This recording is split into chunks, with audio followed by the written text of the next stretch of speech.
یکم ذوالحج سے لے کر 9 ذوالحج تک ان دنوں کے روزے رکھنا کتنی بڑی فضیلت ہے، چونکہ 10واں دن 10 ذوالحج وہ عید کا دن ہے، اور عید کے دن روزہ رکھنا جائز نہیں ہے۔ اگر کوئی شخص یکم ذوالحج سے لے کر 9 ذوالحج تک روزے رکھے گا تو اس کا طریقہ کیا ہے؟ وہ کیا مسلسل اسے رکھنے ہوں گے، یا پھر 9 ذوالحج کا بھی رکھ سکتا ہے، یا درمیان میں ناغہ بھی کر سکتا ہے؟ دیکھیں، امام الانبیاء علیہ الصلوۃ والسلام اور صحابہ کرام کے فرمان اور مفسرین کی جو تفصیل ہے وہ بڑی فضیلت ہے ان 10 ایام کی، کہ جو شخص ان 10 ایام میں قیام اللیل کرتا ہے یا پھر وہ ذکر و اذکار میں اپنا وقت گزارتا ہے تو اس سے اللہ رب العزت کتنا زیادہ انعام عطا فرماتا ہے۔ تو بعض مفسرین نے لکھا ہے سورہ فجر کی جو آیت کریمہ ہے وَلَيَالٍ عَشْرٍ، اس میں جو اللہ رب العزت نے قسم اٹھائی ہے مجھے ان 10 راتوں کی قسم، تو مفسرین فرماتے ہیں، لکھتے ہیں کہ اللہ نے ان 10 راتوں کی قسم اٹھائی ہے، یہ جو ذوالحج کی پہلے عشرے کی 10 راتیں ہیں۔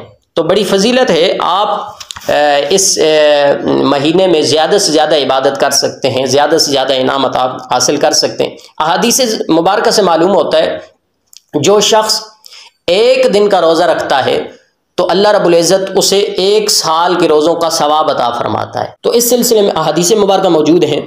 حضرت ابن عباس رضی اللہ تعالی عنہ ترمذی شریف کی حدیث آپ نقل فرماتے ہیں کہ قال قال رسول اللہ صلی اللہ علیہ وآلہ وسلم ما من ایام العمل الصالح فیہن احب الی اللہ من هذه الایام العشر فقالوا یا رسول اللہ صلی اللہ علیہ وسلم ولا الجہاد فی سبیل اللہ فقال رسول اللہ صلی اللہ علیہ وآلہ وسلم۔ یہ طویل حدیث ہے۔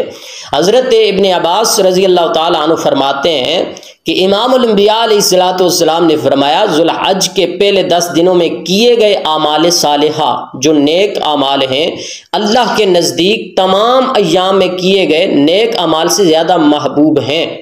صحابہ کرام رضوان اللہ علیہ اجمعین نے عرض کی یا رسول اللہ صلی اللہ علیہ وسلم اگر ان 10 دنوں کے علاوہ اللہ کی راہ میں جہاد کرے تب بھی؟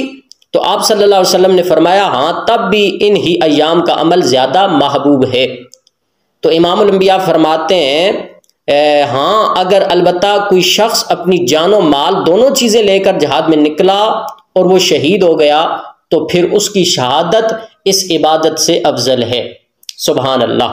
اس کی جو اگلی حدیث مبارکہ ہے حضرت عن ابی قتادہ رضی اللہ تعالی عنہ النبی صلی اللہ علیہ وسلم قال صیام یوم عرفہ انی احتسب علی اللہ ان یکفر السنہ التی قبلہ والسنۃ التی بعدہ۔ حضرت ابو قتادہ فرماتے ہیں امام الانبیاء علیہ الصلوۃ والسلام نے فرمایا مجھے اللہ سے امید ہے کہ عرفہ کے دن کا روزہ رکھنے سے 1 سال پہلے اور 1 سال کے بعد کے گناہ اللہ معاف فرما دیتا ہے۔ عرفہ کے دن یعنی کہ 9 ذوالحج جو شخص روزہ رکھتا ہے تو اللہ رب العزت 1 سال کے گزشتہ گناہ اور 1 سال کے جو آنے والے گناہ ہیں وہ اللہ معاف فرما دیتا ہے۔ بڑی فضیلت ہے۔ مزید کوئی بھی سوال آپ پوچھنا چاہتے ہیں تو کمنٹ سیکشن میں اپنی رائے کا اظہار فرما کے ہمیں آگاہ فرمائیں۔ اللہ رب العزت ہمیں ان ایام میں زیادہ سے زیادہ عبادت کی توفیق عطا فرمائے۔ جزاک اللہ خیر۔